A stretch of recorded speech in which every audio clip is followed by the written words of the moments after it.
नमस्कार दोस्तों, आज इस वीडियो के माध्यम से मैं आप सभी के साथ शेयर करने वाली हूँ संकष्टी चतुर्थी व्रत के बारे में, जो इस वर्ष 21 जनवरी 2022 को पड़ने वाला है 3 शुक्रवार के दिन। इस वीडियो के अंतराल में मैं आप सभी से शेयर करूँगी जो पूजा का विधि है, यानी जो मुहूर्त है वो। उसके साथ साथ अगर आपको पीरियड्स की प्रॉब्लम है तो आप पूजा कैसे करेंगे वो। इसके बाद मैं पूजा की डिटेल विधि शेयर करूँगी। जो लोग पहली बार व्रत रह रहे हैं वो कैसे रख सकते हैं, और इसी के साथ साथ आपको क्या चीज़ें विशेष चढ़ानी चाहिए, क्या विशेष उपाय करना चाहिए, वो सारी डिटेल चीज़ें मैंने वीडियो में आपके साथ शेयर की हैं। तो सबसे पहले मैं आप सभी को बताना चाहती हूँ कि इस वर्ष जो संकष्टी चतुर्थी है या जो तिल चतुर्थी के नाम से प्रचलित बहुत फेमस है। इसके अलावा इसको गणेश चौथ के, हमारे उधर गणेश चौथ के नाम से ज़्यादा इसको फेमस माना जाता है। तो ये जो है माघ मास की जो कृष्ण पक्ष का चतुर्थी तिथि होता है उसी दिन ये व्रत रखा जाता है। बेसिकली व्रत जो है संतान के लिए रखा जाता है। अगर आपकी संतान नहीं है तो भी आप ये व्रत मनोकामना के रूप में संकल्प करके कर सकते हैं। तो सबसे पहले, जैसे मेरे यहाँ पर बहुत से लोगों के यहाँ नहाय खाए होता है, मेरे यहाँ पर ऐसा कुछ नहीं होता है। बस एक दिन पहले ब्रश कर लीजिए आप। खाना खाने के बाद जब भी आप कोई नॉर्मल व्रत करते हैं तो व्रत करने के व्रत के एक दिन पहले आप ब्रश कर लीजिए। उस दिन व्रत नहीं करते, उस दिन दातन वगैरह करते हैं। जैसे साप्ताहिक व्रत भी रहते हैं वैसा ही वाला इसका भी नियम है, कोई अलग से नियम नहीं है इसका। तो आपको ऐसे व्रत करना है। उसके बाद दूसरी जो इम्पॉर्टेंट चीज़ आप याद रखिए कि जो इसमें बादी चीज़ें नहीं खाई जाती, जैसे आप बैगन हो गया, मटर हो गया, ये सब चीज़ें, लहसुन प्याज आप ना खाएं, कोशिश करें अवॉइड करें। उसके बाद जब 21 जनवरी का सुबह होगा उस दिन आप व्रत का संकल्प करेंगे कि हे गणेश भगवान, मैं इस जम्बू द्वीप पे पूरा जो है मेरा, अभी आपके साथ मैंने शेयर किया है संकल्प की वीडियो, प्रदोष व्रत का संकल्प कैसे करें, आप ठीक वैसे ही संकल्प कर लें। बस आप उसमें माघ मास की कृष्ण पक्ष की चतुर्थी जो है तिथि का वर्णन करें, और आप जहाँ पे जिस ग्राम में जिस क्षेत्र में हो वहाँ का पूजन आप संकल्प में ही कर लें। उसके बाद जब आप संकल्प कर लेंगे तो आपका व्रत शुरू हो जाएगा। दिन भर निराजली व्रत रखा जाता है, यानी बिना पानी पिए व्रत रखा जाता है। और शाम को जो है यानी चंद्रोदय जब होता है उसी समय जो है पूजा वगैरह करके खा लिया जाता है। खाने में मतलब अन्न नहीं खाया जाता हमारे यहाँ पर। अगर आपके यहाँ अन्न खाते हो तो आप खा सकते हैं, उसमें कोई दुविधा वाली बात नहीं। हमारे यहाँ पर अन्न नहीं खाते, हमारे यहाँ पर सिंघाड़ा का हलवा खाते हैं, चाय वगैरह पी लेते हैं, मूंगफली वगैरह खा लेते हैं, गुड़ वगैरह खा लेते हैं, इस तरह से खा के व्रत करते हैं। तो हमारे यहाँ पर अन्न नहीं खाया जाता। तो अगर आपके यहाँ पर अन्न खाते हैं आप खा सकते हैं, हमारे यहाँ पर नहीं खा, मांसाहार करके रहते हैं। तो आप इस तरह से व्रत कर सकते हैं। जो लोग, जिनका स्वास्थ्य खराब है या जो लोग पहले निराजली रहते थे ड्यू टू कोविड, जिनको साथ कोई भी समस्या है, वो लोग फल पानी खा के आप रख सकते हैं। इसीलिए हर साल संकल्प का विधान बताया गया है। अगर आपको कोई भी असुविधा हो रही है व्रत को रखने में तो आप प्लीज़ संकल्प में, जब आप सुबह संकल्प करें तो आप उसमें वैसा ही वर्णन करें, ठीक है, आप कैसे व्रत रखेंगे। उसके बाद मैं आप सभी से बताना चाहती हूँ कि संध्या काल में पूजन के बाद, चंद्रोदय के बाद जो अगला दिन है यानी 22 जनवरी 2022 को ये व्रत का पारण किया जाएगा। पारण का मुहूर्त है सुबह 9:09 बजे, 9:24 पर है वैसे तो, लेकिन आप 9:30 बजे के बाद ही पारण करेंगे, ठीक है। अब मैं आपको इसके बाद बताना चाहती हूँ कि अगर आप पीरियड में हैं तो आप ये व्रत कैसे करेंगे। सबसे पहली बात, आप सो के उठें जैसे आप करते हैं, जैसे सारा नियम मैंने बताया, बादी चीज़ें नहीं। सुबह आप उठें, दातुन वगैरह कर सकते हैं, या उंगली में, अगर आपको दातुन नहीं मिल रहा है मेट्रो सिटी में, वैसे अमेजोन पे अवेलेबल है, अगर नहीं मिल रहा है तो आप पेस्ट उंगली में लेके कर सकते हैं, बट रेगुलर ब्रश से ना यूज करें। उसके बाद आप जो है आप पीरियड में हैं तो आपको सिर्फ पूजा नहीं करनी है, आपको सिर्फ और सिर्फ पूजा नहीं करनी है। आप पूजा के लिए अपने पति को बुला सकते हैं, या तो पति आपके करते हैं, अगर पति भी नहीं है तो आपके बच्चे कर सकते हैं, जिनके निमित्त आप व्रत रख रहे हैं, मतलब बच्चे भी आपके साथ ये व्रत या पूजा कर सकते हैं।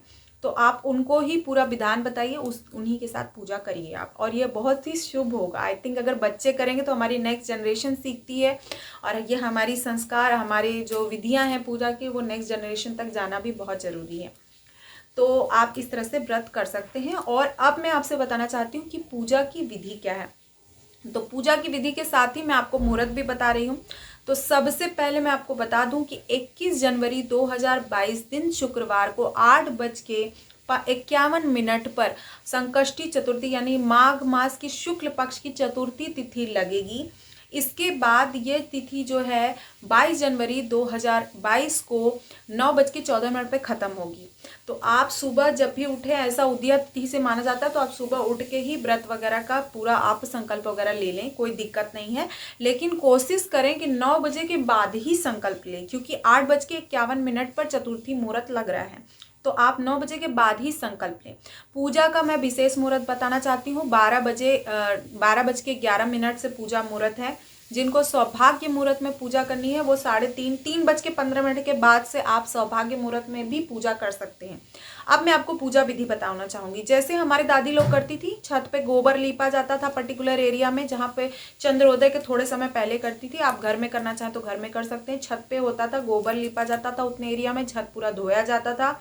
उसके बाद उस पर आटे से पूरन बनाया जाता था, चौक बनाया जाता था।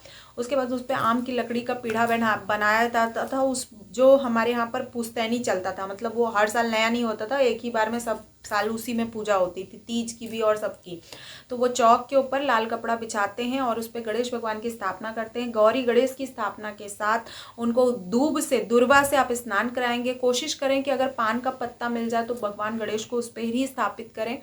उसके अलावा जब उनको स्नान कराएं, पुष्प चढ़ाएं, उनको वस्त्र, उनको सब कुछ आप अर्पण करें, जो भी आप यहाँ रीति रिवाज में होता है। पहले हमारे यहाँ स्नान करवाया जाता है, उसके बाद तिलक किया जाता है भगवान का सफ़ेद चंदन से।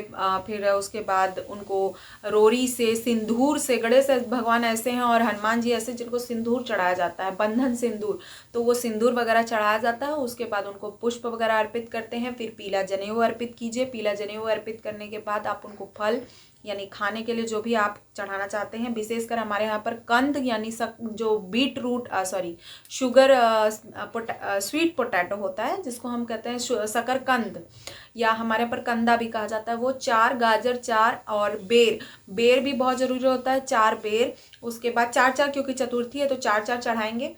और इस तरह से चढ़ाने के बाद हम लोग 4 संतरा, 4 केला, 1.25 पाव लड्डू, और विशेषकर जो तिल और गुड़ का लड्डू होता है वो चढ़ाया जाता है। फिर उसके बाद तिल और गुड़ और अदरक को मिक्स करके, एक में अदरक को घिस के उसका पहाड़ बनाया जाता है, उसको चढ़ाया जाता है। और ये सब चीज़ें चढ़ाने के बाद आप वस्त्र भी अर्पित कर सकते हैं। जैसे माता गौरी की भी स्थापना होती है तो हम लोग उनको सुहाग अर्पित करते हैं, लाल रंग का पुष्प अर्पित करते हैं, उनको सिंदूर लगाते हैं और वही सिंदूर लगा के माथे में भी लगाते हैं। एक महिला का प्रश्न भी था कि सिंदूर डेली कैसे लगाएं। देखिए, आप सिंदूरे में से तो लगाइए, लेकिन जब आप पूजा करते हैं तो माता गौरी को चढ़ता है, वो भी आप लगा सकते हैं, या माँ लक्ष्मी को लगाने के बाद लगा सकते हैं। ये बहुत ही शुभ है, क्योंकि जो हमारे यहाँ पर जो श्री का प्रतीक है, वो सुहाग का जो सिंदूरा होता है वही हमारे यहाँ पर श्री का प्रतीक माना जाता है। तो कोई विशेष पूजा जब हमारे यहाँ पर व्रत त्यौहार पड़ता है तो उसमें हम विशेष रूप से उसका पूजन करते हैं और उसको लगाते हैं। तो आप जरूर लगाएं। पीरियड में है तो ना लगाएं, पीरियड वाले ना लगाएं। इस तरह से पूजा किया जाता है। उसके बाद मैं आपको चंद्र अर्घ के बारे में बताना चाहती हूँ। जो बाएं साइड होता है, हमारा बाएं साइड का बाल होता है, पूरा बाल खोल के पूजा किया जाता है। और कोशिश कीजिए, जैसे मैंने दादी को देखा है, अब तो उतना पॉसिबल नहीं है, सिली हुई चीज़ें नहीं पहनता, मतलब मेरी दादी लोग ब्लाउज वगैरह नहीं पहनती थी, साड़ी को ही वैसे लपेट लेती थी और उसके साथ ही उतनी ठंडी में पूजा करती थी, भगवान जाने कैसे, शॉल वगैरह भी नहीं लेती थी। तो अब तो पॉसिबल ही नहीं है, बट ऐसे ही पूजा होती है गणेश चौथ की। तो अब बाल ले लिया आपने, बाल में आप पान का पत्ता ऐसे हाथ पे रखेंगे, पान का पत्ता, सुपारी, फूल और कच्चा दूध, उससे आपको 4 बार फेरा लगाना होता है। 4 चतुर्थी है तो 4 बार हमारे यहाँ फेरा लगता है। बाकी आप अपने जो पारिवारिक परंपरा है उसके हिसाब से भी आप फेरा लगा सकते हैं। तो ये चंद्रोदय यानी चंद्र भगवान का जब दर्शन होता है तब हम उस समय उनको अर्घ देते हैं। तो इस तरह से उनको अर्घ दिया जाता है। ओम चंद्रमाय नमः या ओम चंद्राय नमः, ओम चंद्रमसे नमः, इस तरह से आप मंत्र का जाप भी कर सकते हैं। और नहीं तो ओम गंगणपतये नमः का भी जाप करके आप अर्घ दे सकते हैं। और इसके बाद आरती होती है। आरती के बाद पूजा संपन्न मानी जाती है।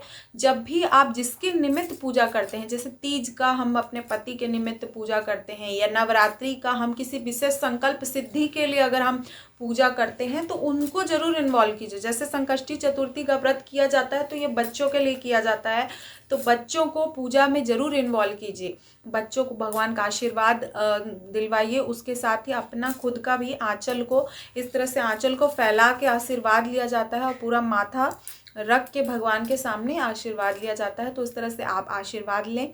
और इसमें कुछ विशेष उपाय भी आपको बताना चाहती हूँ। और मैं उन लोगों से भी कहना चाहती हूँ जिनको मेरे बहुत कमेंट मुझे मिले हैं कि पुत्र प्राप्ति के लिए ऐसा है, आप पुत्र प्राप्ति के लिए संकष्टी चतुर्थी का व्रत अगर आपके यहाँ होता है तो आप उठा सकते हैं। वैसे बहुत से लोग अहोई अष्टमी का भी उठाते हैं, तो आप संकष्टी चतुर्थी का व्रत उठा सकते हैं। क्योंकि इस बार मलमास नहीं लग रहा है, तो व्रत उठाना चाहें तो आप उठा सकते हैं। उसके बाद जो जैसे आप जब आपकी मनोकामना पूरी हो जाए, जब आपको संतान प्राप्ति हो जाए, तो आप डबल चीज़ें चढ़ा दीजिए। जैसे 4 आप चढ़ा रहे हैं, 4 कंद 4 चीज़ें, वो डबल कर दीजिए। जैसे हमारे यहाँ पर होता है, अगर बच्चा हुआ तो डबल चढ़ता है सामान, बच्चे की शादी हुई तो भी डबल चा सामान। खुशी में हम भगवान को डबल अर्पण करते हैं, डबल उनका ही दिया हुआ सब उनको हम डबल करके अर्पण करते हैं। तो इस तरह से आप डबल करके अर्पित कर दीजिएगा। तो जो निसंतान लोग हैं वो भी कर सकते हैं। उसके बाद मैं विशेष उपाय बताना चाहती हूँ। जिनको लक्ष्मी की प्रॉब्लम है, जिनके यहाँ पर धन का अभाव है, धन का लॉस हो जाता है, वो लोग संकष्टी चतुर्थी के दिन श्री यंत्र को अपने मंदिर में या तिजोरी में लाल कपड़े में ऐसे सिंदूर के साथ बांध के रखेंगे तो लक्ष्मी उनके यहाँ पर टिकेंगी, रहेंगी, रुकेंगी, इधर उधर नहीं जाएंगी। वैसे उनका नाम ही चंचला है तो जाती रहती हैं, तो आप ये उपाय कर सकते हैं। इसके अलावा जो है, जब कोई नकारात्मक ऊर्जा का, जैसे आपको लगता है कि कोई नकारात्मक ऊर्जा का प्रभाव है हमारे परिवार में या घर में, तो आप तांबे के कलश में पानी भर के रखें और उससे भी नकारात्मक ऊर्जाओं का प्रभाव नहीं होता है। और मैंने पहले भी वीडियोस में बताया है कि जब भी आप कोई पूजा का संकल्प करते हैं, कोई भी पूजा व्रत, आप चाहे नवरात्र का हो, कोई भी व्रत करें आप, तो उसमें पीली सरसों का प्रयोग जरूर करें।